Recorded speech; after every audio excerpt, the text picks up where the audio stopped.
चाहे बड़ी चतुर्थी हो, छोटी चतुर्थी हो, किसी भी चतुर्थी का व्रत अगर स्त्री करती है तो उसके पति का तो उम्र बढ़ता ही है, साथ में उसके पुत्र का वैभव भी बढ़ता है।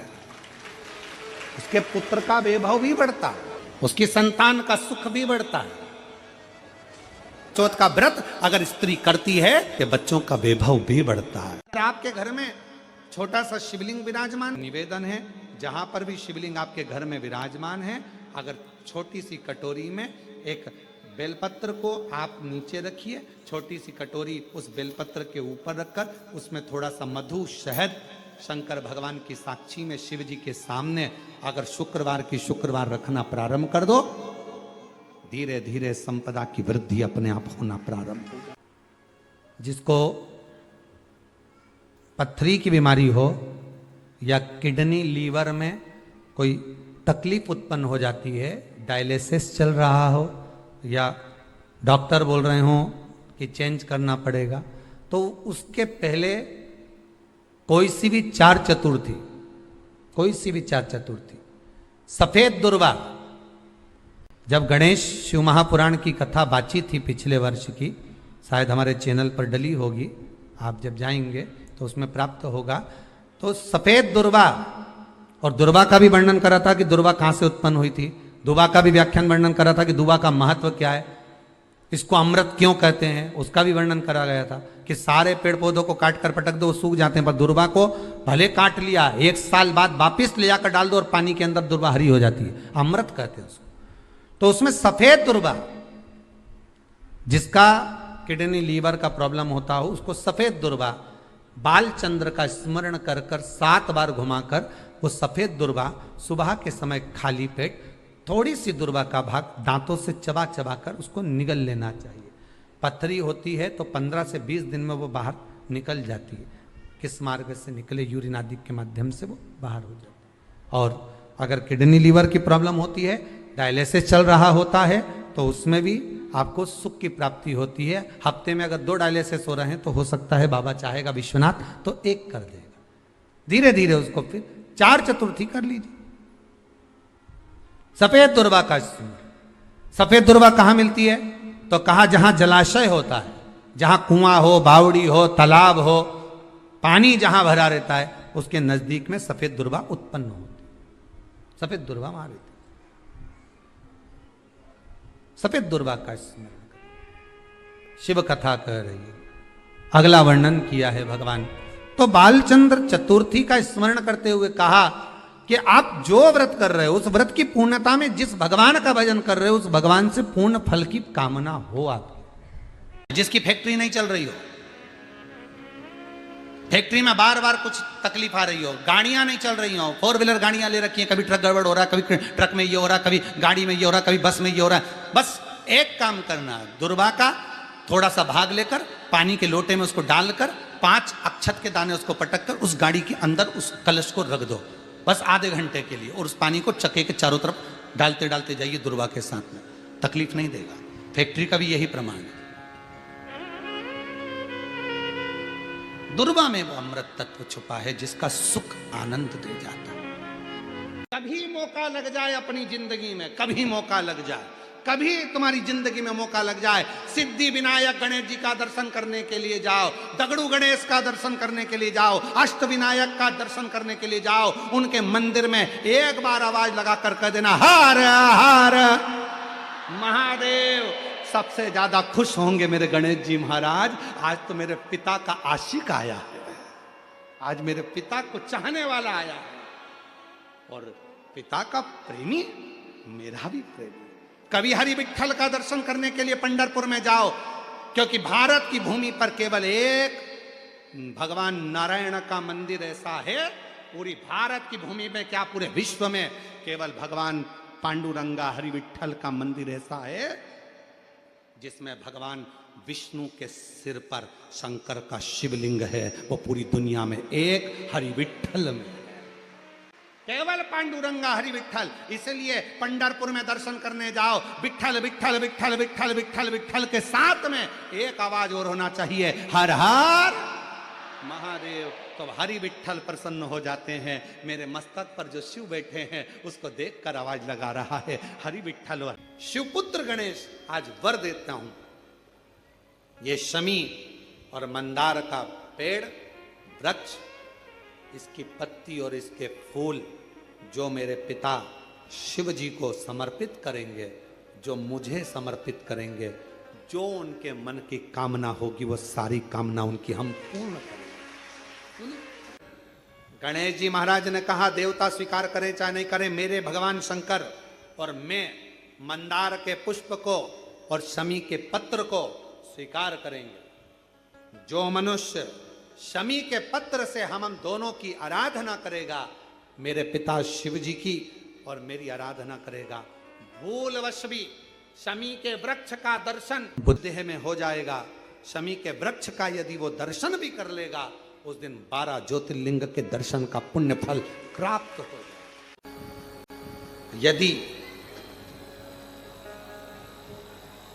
भगवान गणेश जी की पूजन और भगवान शंकर की पूजन दोनों जब शमी पत्र से करी जाती है तो शरीर में कैसा भी रोग भरा पड़ा हो, डॉक्टर ने कह दिया कि यह बहुत बेकार रोग है और ये रोग इसका पीछा नहीं छोड़ेगा। यदि आपको डॉक्टर ने कह दिया कि ऐसा है, डॉक्टर की दवाइयां लो, जांच कराओ, डॉक्टर को दिखाओ, रिपोर्ट लाओ, पर साथ में 7 स्थान बताए हैं जहां पर शमी पत्र को अगर चढ़ाते रहे तो वो रोग कितना भी बड़ा हो, आखिरी में वो रोग समाप्त हो ही जाता है। 7 स्थान बताए शमी पत्र। अब शमी पत्र के 7 स्थान तो बताएं, पर शमी पत्र की इतनी महत्वता क्यों है, मंदार की इतनी महत्वता क्यों है, गणेश जी की पूजन में, शिव जी की पूजन में इतनी महत्वता क्यों है? 7 स्थान पर शमी पत्र का वर्णन किया गया। 7 स्थान शिव महापुराण के वो 7 स्थान शिवलिंग के आप लोग देखेंगे, दर्शन करेंगे। ये मानकर चलिए ये जलाधारी है, ये जहां से जल बहता है वो स्थान, ये शिवलिंग है। समझ में आ रहा है सबको? ये शिवलिंग, ये जलाधारी, ये जल बहता है वो स्थान, बीच में अशोक सुंदरी का स्थान, गणेश जी कार्तिकेय जी का स्थान, माँ जगत जननी का हस्तकमल, शिवलिंग, ऊपर जलाधारी में जया, विषहरा, श्यामली बारी, दौतली, देव। 7 स्थान बताए। पहला स्थान अशोक सुंदरी का स्थान, द्वितीय स्थान भगवान श्री गणेश जी महाराज का स्थान, जहां गणेश जी का स्थान है सीधे भाग में उस स्थान। तृतीय स्थान मां पार्वती जी का हस्तकमल। चतुर्थ स्थान भगवान शंकर का शिवलिंग। चौथा स्थान। 5वां स्थान नंदी का उठा हुआ चरण, जो नंदी का पांव उठा हुआ रहता है एक आगे वाला, 5वां स्थान। और 2 शमी पत्र भगवान शंकर के सम्मुख में से अपनी कामना कर 3 बार पंचाक्षर मंत्र का या श्री शिवाय नमस्तुभ्यम का स्मरण कर वो शमी पत्र भगवान शंकर के शिवलिंग पर फिर समर्पित कर दिया जाए। अगर ये 7 शमी पत्र समर्पित कर एक बेलपत्र शिव जी को समर्पित करा जाता है तो धीरे धीरे कैसा भी बड़े से बड़ा रोग हो वो धीरे धीरे कटना प्रारंभ हो जाता है। जिसके घर में संपदा की कमी होती है, जिसके घर में कर्जा बढ़ जाता है, लक्ष्मी नहीं आती, बहुत टेंशन की जिंदगी जीता है मनुष्य, व्यापार चल नहीं रहा, बहुत तकलीफ का जीवन चल रहा होता है, तो आज भी नियम है महाराज कि सोमवार, शुक्रवार, ये 2 बार ऐसे हैं, इन 2 बार को यदि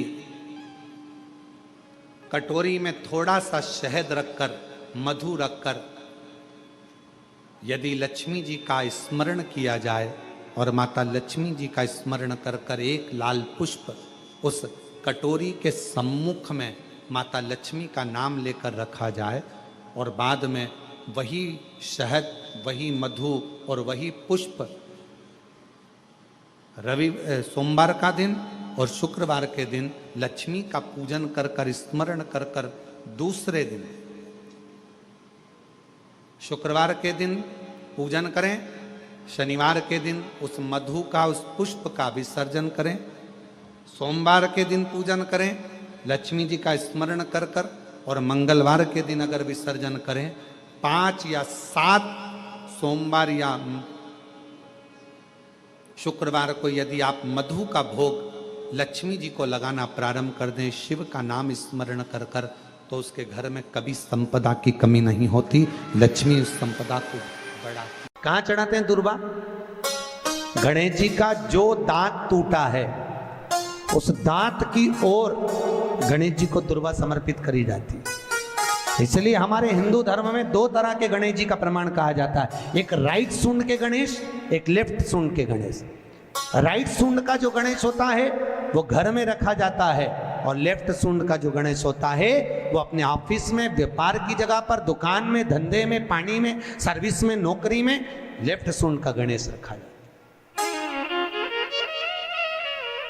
जिसकी दुकान, व्यापार, व्यवसाय में अगर राइट सूंड का गणेश रखा जाता है तो लक्ष्मी आती है पर टिकती नहीं है। इसलिए घर में सीधी सूंड का गणेश, और दुकान, व्यापार, व्यवसाय में, ऑफिस में उल्टी सूंड का, 2 गणेश। तो इसका मतलब ये थोड़ी ना कि तुम्हारे घर में गणेश जी बैठा तो तुम उठा के बदल लिया, यहाँ का यहाँ दिया, यहाँ का दिया। अब रखे रहने। हमेशा याद रखो, गणेश चतुर्थी के बाद अनंत चतुर्दशी पर जब गणेश जी का विसर्जन करते हैं तो गणेश जी की 2 धर्म पत्नियां, वैसे तो गणेश जी की कुल मिला के 5 पत्नी, कितनी है? गणेश जी की 5 पत्नी। पहली श्री, दूसरी तुष्टि, तीसरी पुष्टि, चौथी रिद्धि और 5वीं सिद्धि। ये व्यक्ति के नाम के आगे जो लिखा रहता है ना, श्रीमान, ये श्री संबोधन कहाँ से आया? और एक पीछे लिखते हैं, जैसे नाम के आगे लिखते हैं श्री और पीछे लगाते हैं जा में ई की मात्रा जी। लिखते हैं कि इधर नहीं लिखते? लिखते हैं श्रीमान अग्नि प्रसाद जी, श्रीमान बद्री प्रसाद जी, श्रीमान हरीश प्रसाद जी। तो श्री आगे क्यों आया और जी पीछे क्यों आया? कौन ने लगाया? किस लिए लगाया? कौन ने बताया कि आगे श्री लिखो? किसी के नाम के आगे जी लिख दे, पीछे श्री लिख दे, मर्जी अपनी, अपन कुछ भी लिख सकते हैं। पर किसने कहा कि आगे श्री लिखो? क्योंकि गणेश जी महाराज जब विवाह करने जा रहे थे और गणेश जी की जब बारात जा रही थी तो यमुना जी के तट पर गणेश जी की प्रथम पत्नी श्री गणेश जी के चरण पखारने के लिए खड़ी हो गई।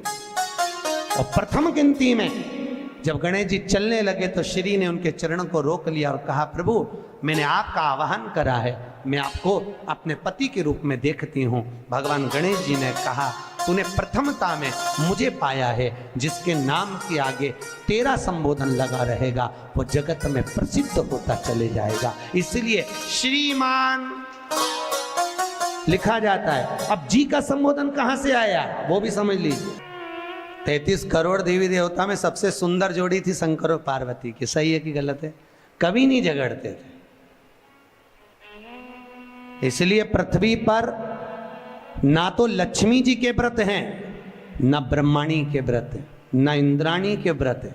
अगर पूरी पृथ्वी पर सबसे ज्यादा व्रत किसके हैं? माता पार्वती। तीज का व्रत किसका? पार्वती का। चतुर्थी का व्रत किसका? पार्वती का। चौथ का व्रत किसका?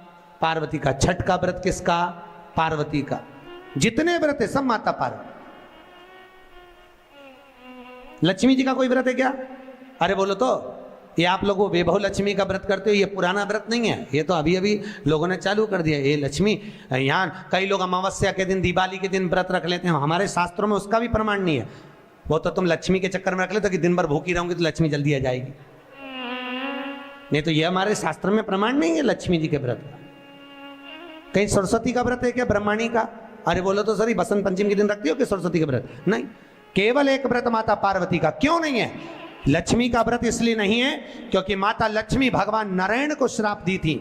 जब लक्ष्मी जी श्रृंगार कर रही थी और इतने में भगवान विष्णु आ गए और भगवान विष्णु ने लक्ष्मी जी का मुख देखा, देखकर हंस दिए। इतने में लक्ष्मी को क्रोध आ गया, हे नारायण तुम मुझे देखकर हंसे हो घोड़े की तरह, इसलिए मैं तुम्हें श्राप देती हूं, तुम्हारा सिर कट जाए और तुम्हें घोड़े का मुख लग जाए। तो भगवान नारायण को घोड़े का मुंह लगा और नारायण का हयग्रीव अवतार हुआ। कौन सा अवतार? हयग्रीव। ये लक्ष्मी का श्राप नारायण को लगा था, इसलिए लक्ष्मी का कोई व्रत नहीं।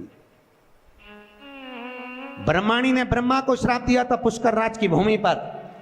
जब पुष्कर राज की भूमि पर यज्ञ हो रहा था, ब्राह्मणों ने कहा ब्रह्म देवता मुहूर्त निकल रहा है, जल्दी यज्ञ में बैठो। ब्रह्मा जी ने नारायणी से कहा, ब्रह्माणी से कहा, ब्रह्माणी जल्दी चलो, सरस्वती जल्दी चलो, यज्ञ में बैठना है। ब्रह्माणी ने कहा भी आई तैयार होके। ब्रह्माणी तैयार होने में लगी रही, बहुत समय निकल गया, मुहूर्त निकलने लगा। ब्रह्मा जी से ब्राह्मणों ने कहा ये मुहूर्त निकल रहा है। ब्रह्मा जी ने कहा करे क्या? इतने में ब्राह्मणों ने कहा तुम बताओ क्या करे? ब्रह्मा जी बोले आपको जो करना है करो। ब्राह्मणों ने गाय को पकड़ कर ले आए और गौ माता को खड़ी कर कर गाय के सामने वेद ध्वनि करना प्रारंभ करा। जब वेद ध्वनि करी तो गाय के मुख से वेद माता गायत्री को प्रकट कर लिया। गायत्री को प्रकट करा, ब्रह्मा जी के पास में गठजोड़ा बांधकर बिठा दिया। जैसे बिठाया उसी समय पर ब्रह्माणी आ गई और ब्रह्माणी ने आकर देखा ब्रह्मदेव तुमने मेरी जगह पर दूसरी नारी को बिठाया है, मैं तुम्हें श्राप देती हूं, तुम्हारे पृथ्वी पर कहीं मंदिर नहीं बनेंगे। ब्रह्माणी ने श्राप दे, कहीं पर मंदिर है ब्रह्मा जी का? केवल एक जगह पुष्कर जी में जहां यज्ञ करा था वहां।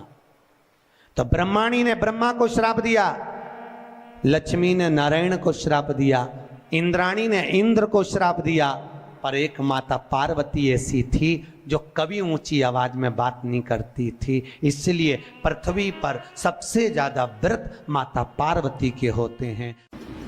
और शुक्रवार के दिन माता लक्ष्मी के लिए अग्नि में आहुति दीजिए। महाराज शाम के समय पर सूर्यास्त के पहले शिव महापुराण की कथा कहती है, अग्नि पुराण कहती है, नर्मदा पुराण कहती है, लिंग पुराण कहती है कि बेलपत्री के वृक्ष के नीचे, नीचे तो नीचे वो भी जाने दो, यहां तक वर्णन किया शिव महापुराण में तो कि बेलपत्री का जो फल होता ना, बेल फल जो होता है, कहते हैं अगर किसी व्यक्ति के यहाँ लक्ष्मी की कमी होती है, संपदा की कमी होती है, जिसके यहाँ पैसा नहीं आता, धन नहीं आता, तो बेल का जो फल होता है, बेलपत्री का जो फल होता है, उस फल के गूदे को,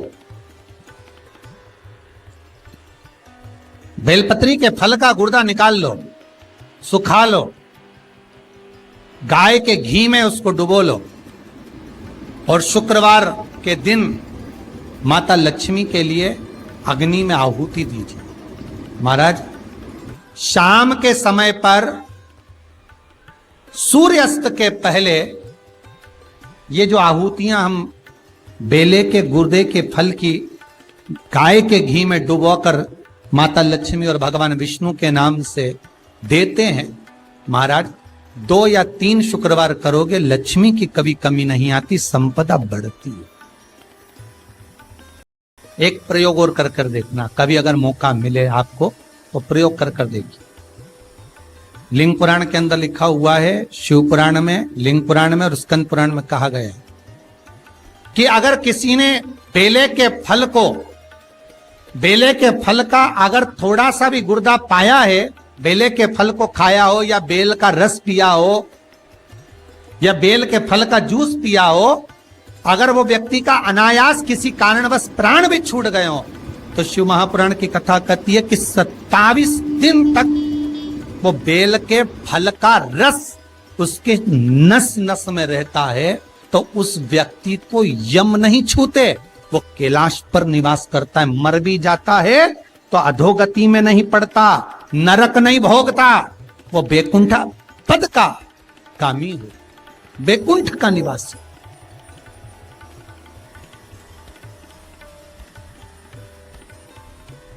बैकुंठ का निवासी।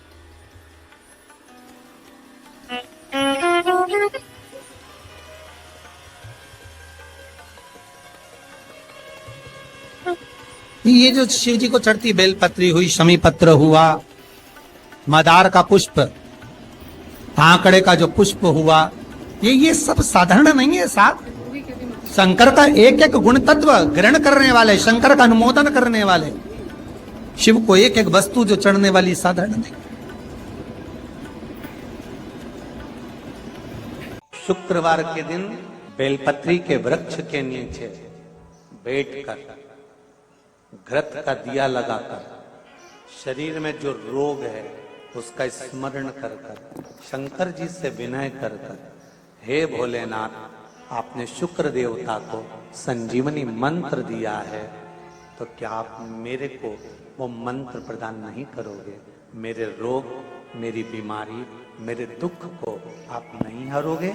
शिव से कहो, ये शरीर आपने दिया है और भजन करने के लिए दिया है, स्मरण करने के लिए दिया है, कीर्तन करने के लिए दिया है, तो संभालोगे भी आप। और बेलपत्री की ओर मुख कर कर घी का दिया लगाकर महामृत्युंजय मंत्र का स्मरण कर लेने पर धीरे धीरे धीरे धीरे धीरे धीरे वो रोग समाप्ति की ओर आता चले जाता। विष्णु पुराण कहती है, स्कंद पुराण कहती है महाराज कि भगवान नारायण स्वयं इस जड़ के नीचे अपना विश्राम करते हैं महाराज, इस जड़ के नीचे। प्रयास करा करो, एक चुटकी हल्दी, कितनी? मात्र एक चुटकी हल्दी, आंवले के वृक्ष के नीचे भगवान हरि हर महादेव, कौन से महादेव हैं? हरि हर महादेव के नाम से रखकर उस पर पूर्व मुख कर कर, पूर्व की ओर मुख कर कर जल समर्पित करना प्रारंभ कर दीजिए।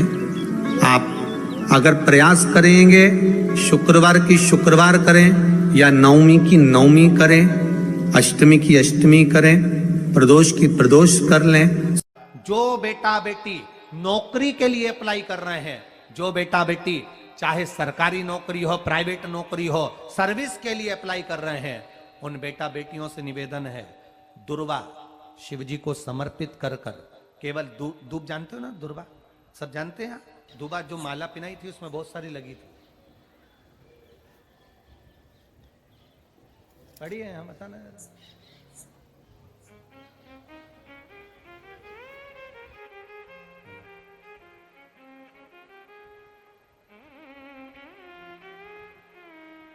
दुर्वा, जो बेटा बेटी सर्विस के लिए अप्लाई कर रहे हैं, तुम मेहनत करो, पढ़ाई करो, खूब पढ़ो, खूब तैयारी करो, अच्छे से तैयारी करो। जितनी मेहनत तुमने पूर्व में करी उससे दुगनी मेहनत तुम करो उस नौकरी को पाने के लिए। और साथ में जब एग्जाम के लिए जाओ, कहीं इंटरव्यू देने के लिए जाओ, दुर्वा शिव जी को, इस दुर्वा का जो डंडी का मुख है ये अशोक सुंदरी वाली जगह, फिर समझ लीजिए, जैसे ये शिवलिंग, ये गोल जलाधारी, यहां से पानी नीचे गिरता है, बीच में अशोक सुंदरी का स्थान होता है। तो ये जो दुर्वा हम चढ़ाएंगे तो इसका डंडी का मुख शिवलिंग की पर चढ़ाएंगे, तो ये शिवलिंग पर डंडी की जो भाग है वो अशोक सुंदरी की ओर हो गया और ये भाग इस ओर हो गया। शिव जी को समर्पित कर कर पहले दुर्वा चढ़ाएंगे, उसके बाद में देवाधिदेव महादेव को एक लोटा जल जो तुम घर से लेकर गए हो वो समर्पित करो। 3 महीना लगातार अपनी पढ़ाई की मेहनत करो, अपने इंटरव्यू की मेहनत करो और खूब अच्छा पढ़कर साथ में एक लोटा जल और दुर्वा शिव जी को भले 10 दुर्वा की जगह केवल 1 दुर्वा चढ़ाओ, चढ़ाकर जल चढ़ाना, 3 महीने तक लगातार बाबा से प्रार्थना करना। विश्वास कहता है अगला पत्र तुम्हारा व्यासपीठ पर होगा, नौकरी मिलेगी, निश्चित है।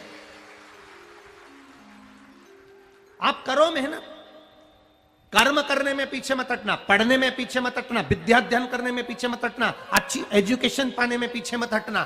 पहले मेहनत अपनी करो। पूर्व में जो इंटरव्यू दिए हैं उसमें जितनी कमी रह गई, अगली कमी को पूर्ण करने के लिए अच्छी मेहनत करो, खूब पढ़ो, खूब अच्छे से विद्या अध्ययन करो और फिर बाबा पर समर्पित होकर जाओ। बाबा पर विश्वास कर कर जाओ, भरोसा पूरा कर कर जाना। इंटरव्यू देते समय अपना विल पावर मजबूत होना चाहिए कि मेरे साथ मेरा काल अधिपति महाकाल है, अब निकल कर मानो। हम दुकान खोलते हैं, कपड़े की दुकान खोल रहे हैं, किराने की दुकान खोल रहे हैं, लोहे की दुकान खोल रहे हैं, भंगार की दुकान खोल रहे हैं, किराना की दुकान खोल रहा है, पान की दुकान खोल रहा है। हम दुकान खोलते हैं, पर दुकान खोलने से पहले तुम्हारे दो मन हो जाते हैं, चलेगी कि नहीं चलेगी।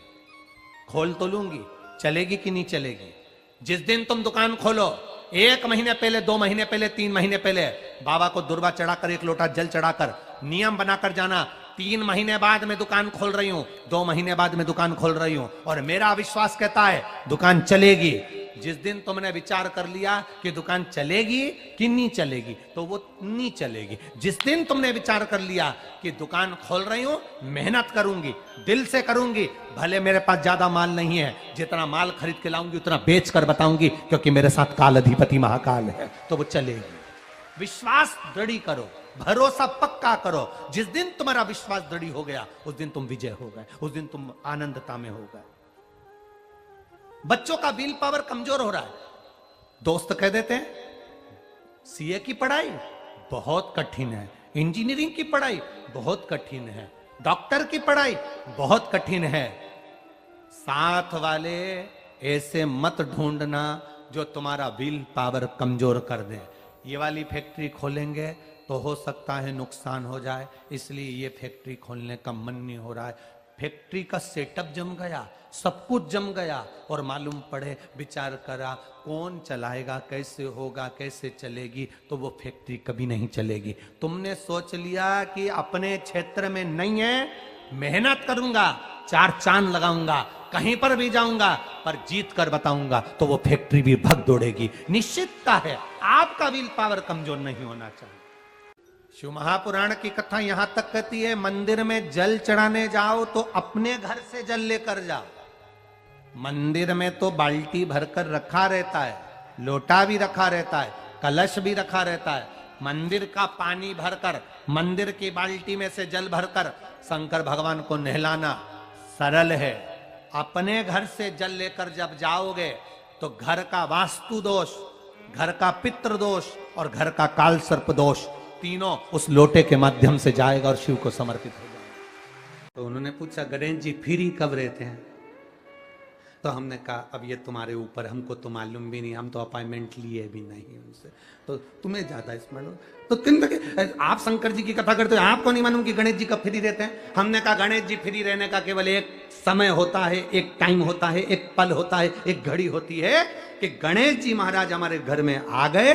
गणेश जी की सबसे पहली जो आरती हो, उस आरती के समय पर अगर धूप बत्ती जलाई जाए या गोबरी को जलाकर उसमें गूगल छोड़ी जाए और गूगल छोड़ने के बाद गणेश जी का नाम ध्रुम वर्ण कह दिया जाए, तो गणेश जी को तुम्हारे घर की पूजा स्वीकार करना पड़ती है। बस वो समय हम जानते, हम तो बस उतना जानते हैं कि शिव महापुराण में लिखा और मुद्गल पुराण में लिखा, गणेश पुराण में लिखा, गणेश जी का एक नाम होता है ध्रुम वर्ण। क्या नाम है? ध्रुम वर्ण गणेश जी का एक नाम होता है। जब हम धूप जलाकर और धूप लगाने के बाद में गणेश जी की सबसे पहली आरती करने के पहले अगर हम सबसे पहली आरती गणेश जी की कर रहे हो, अपने घर में स्थापना कर रहे हो, बिठा रहे हो, और तुम चाहते हो कि गणेश जी मेरे घर में आके मेरी पूजा को स्वीकार करें और जो मांगू मेरा गणेश मुझे दे 10 दिन के अंदर, तो पहला नाम लेकर पुकार लेना ध्रुम वर्ण विनायक, बैठो, बस काम हो गया। वो फ्री होकर आता है, वो बैठता है अलमस्तता में। चतुर्थी का व्रत करने वाली जो माताएं होती हैं, जो चतुर्थी का व्रत करती हैं, आज भी चतुर्थी मान्य हो रही होगी, तो चतुर्थी का जो व्रत करने वाली होती हैं, जो चतुर्थी का पूजन करने वाली होती हैं, उनके भीतर का एक भाव होता है कि जैसे ही शाम का समय आए चंद्रदेव का पूजन करें, चंद्र जब प्रकट हो जाए, कलश भर लिया, उसके नीचे आखा दाना रख दिया, चावल गेहूं जो भी आप रखते हो पूजन के लिए, ऊपर पात्र आदि रख दिया, जलाशय, फिर अपन ने घी का दिया लगाकर पूजन भी कर ली। तो जो चतुर्थी का पूजन करने वाली होती हैं, जो चतुर्थी का नियम व्रत धारण करने वाली होती हैं, बड़ी बड़ी चतुर्थियां करती हैं या उसका नियम धारण करती हैं, तो चतुर्थी का जो पूजन करती है वो किस चीज के लिए होता है? केवल संतान, पुत्र, परिवार, हमारा कुटुंब, हम जिस कुल में हैं हमारा कुल वैभव की ओर बढ़े, संपदा की ओर बढ़े और उसकी आयु बढ़े, उसकी आयु बढ़े, वैभव बढ़े। बहुत ध्यान दीजिएगा महाराज, चतुर्थी की पूजन में जो आप आखा दाना रखते हो, गेहूं वगैरह कुछ भी जो भी रखते हो, उसकी बड़ी महत्वता होती है महाराज।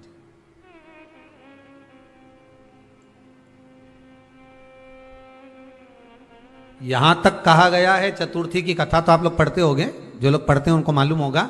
चतुर्थी की कथा में लिखा है, चौथ माता के व्रत में वर्णन किया गया है कि वो आखा दाना जो रखा जाता है, मान लो कोई जरूरी काम होता है तभी आखा दाना को रखा जाता है, संभाल के रखते हैं कि हम इस काम के लिए जा रहे हैं और हमारा ये कार्य सफल होना चाहिए। तो जिसने चतुर्थी का व्रत करा है, जिसने चंद्रदेव का पूजन करा, चतुर्थी का व्रत करा, वो गणेश जी से विनती करके वहां से 2-4 आखा दाना उठा ले, और जो व्यक्ति का काम अटक रहा है अपने ही घर का, पर दूसरे कुल को नहीं देना, अपने ही कुल के अंतर्गत जो काम अटक रहा है उसकी जेब में, उसके पल्लू में उस चीज को रख दिया जाए। तो चतुर्थी जो अगली आती है, जैसे आप महीने की करते हो तो महीने की, और आप जैसे करते हो कि 4 अलग बड़ी बड़ी चतुर्थी करते हो तो उसके अनुसार आपका कार्य सिद्ध होता ही है। उस आखे दाने का इतना महत्व होता है क्योंकि चतुर्थी का व्रत करने वाली माता जब व्रत करती है तो स्वयं चतुर्थी की कथा में लिखा हुआ है कि पार्वती जी गणेश जी से चतुर्थी की कथा बचवाती। चतुर्थी की कथा बाची किसने थी? स्वयं गणेश जी महाराज ने। और सुनी किसने थी? माता पार्वती। बाचने वाले गणेश जी थे, सुनने वाली माता पार्वती थी। तो चतुर्थी की कथा जब होती है तो उसको स्वयं गणेश जी बाच रहे हैं, तो व्रत कौन सुन रही है? माता पार्वती। और आपने जो आखा दाना लिया वो गणेश जी के भाव से लिया, गणेश जी से निवेदन करके, विनय करके, प्रार्थना कर उसको प्राप्त किया।